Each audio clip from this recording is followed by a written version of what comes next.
안녕하세요. 사업의 첫걸음부터 마지막 순간까지 동행하는 사업 끌어주는 남자 박재형입니다. 식품 제조 가공업이나 주류 제조 면허 인허가를 진행하는 경우에는 가장 큰 난관이 바로 건물을 찾는 일입니다. 식품 제조 가공업, 주류 제조 가공업, 식육 가공업, 식육 포장 처리업 같은 인허가를 받는 건 쉽게 말해서 제조 공장을 만드는 것이라고 할 수 있어요. 식품, 술 같은 제품을 생산하는 곳이잖아요. 그런데 이 제조업이 들어갈 수 있는 건물의 요건이 제한적입니다. 그래서 제조업 인허가는 적합한 건물을 찾는 게 정말 중요합니다. 어설프게 건물을 구했다가 인허가가 불가능한 건물이어서 사업을 시작조차 못하고 돈을 날리는 사례들 정말 많습니다. 그리고 이렇게 잘못된 건물에서 인허가를 받고 싶다고 하면 전문가인 저도 어떻게 손을 써볼 도리가 없어요. 그런데 저에게 식품제조가공업 같은 제조업 인허가에 대해서 문의를 주시는 분들은 정말 어디서 들은 것처럼 한결같이 이렇게 질문을 하십니다. 상가 건물이면 되는 건가요? 제조업 인허가를 위해서 건물을 찾을 때는 단순히 상가 건물 이런 식으로 찾는 게 아니에요. 그래서 제가 오늘은 제조업 인허가를 위한 건물을 찾는 방법을 알려드리겠습니다. 우선 건물의 용도를 확인해야 합니다. 건물의 용도는 건축물 대장이라는 문서에서 확인을 할 수 있어요. 그리고 이 건축물 대장은 정부24에서 손쉽게 발급이 가능하고요. 제조업에 적합한 건물은 용도가 제2종 근린생활시설, 제조업소 또는 공장으로 되어 있으면 됩니다. 이 두 가지 용도의 건물이라면 다른 사항을 더 검토하지 않아도 됩니다. 제조업 인허가가 가능합니다.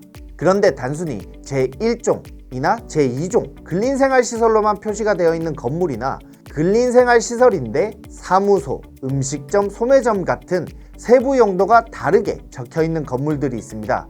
이런 경우에도 가능은 합니다. 다만 확인해봐야 할 사항들이 몇 개가 있습니다.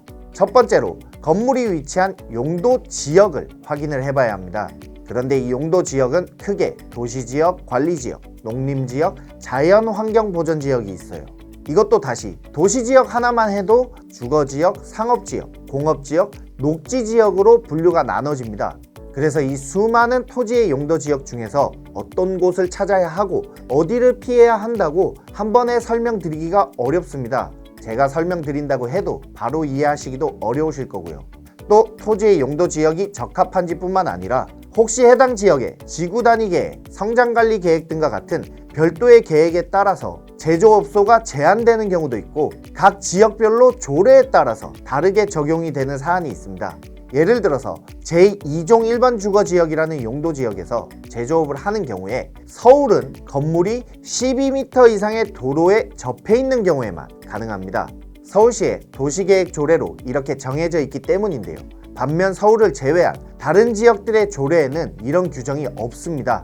또 토지 용도 지역이 적합하다고 하더라도 제조업소 설치를 위해서 정화조 용량은 문제가 없는지 하수도 원인자 부담금이 발생하는지도 따져봐야 합니다. 이걸 놓쳤다가 정화조를 증설하거나 하수도 원인자 부담금이 발생을 하게 되면 대부분 발생하는 비용의 단위가 1000만원 단위라고 생각을 하시면 됩니다. 그러니까 이 모든 사항을 여러분이 직접 다 확인하시기 어렵잖아요. 그래서 이런 경우에 어떻게 하면 되는지 꿀팁을 알려드리겠습니다. 우선 여러분이 사업을 할 지역의 건축과에 전화를 하셔서 담당 공무원에게 이 주소에서 제조업소를 하려고 하는데 가능한가요? 라고 확인을 해보시면 토지 용도 지역에 대한 부분을 확인해 줄 겁니다. 만약 지구단위 계획이나 성장관리 계획 같은 사항이 설정이 되어 있다면 해당 사안은 다른 과에서 확인을 하면 된다고 별도로 안내도 해줄 겁니다. 다음으로는 구청이나 시청에 하수도 업무를 담당하는 부서가 있을 겁니다. 이 부서의 담당 주무관에게 전화를 해서 현재 용도는 무엇인데 이 용도를 제조업소로 변경을 하게 되면 정화조를 증설하거나 하수도 원인자 부담금이 발생할까요? 라고 물어보시면 됩니다. 자, 그럼 이제 건물을 구했으니 본격적으로 인허가를 준비해야겠죠. 그래서 제가 식품과 축산물 제조업에 대한 정보를 담은 가이드북을 준비했습니다. 이 가이드북만 보셔도 어떻게 인허가를 준비해야 할지 기본적인 정보를 얻으실 수 있을 겁니다.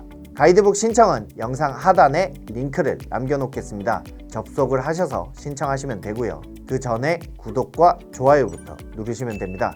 이상으로 사업 끌어주는 남자 박재형이었습니다. 감사합니다.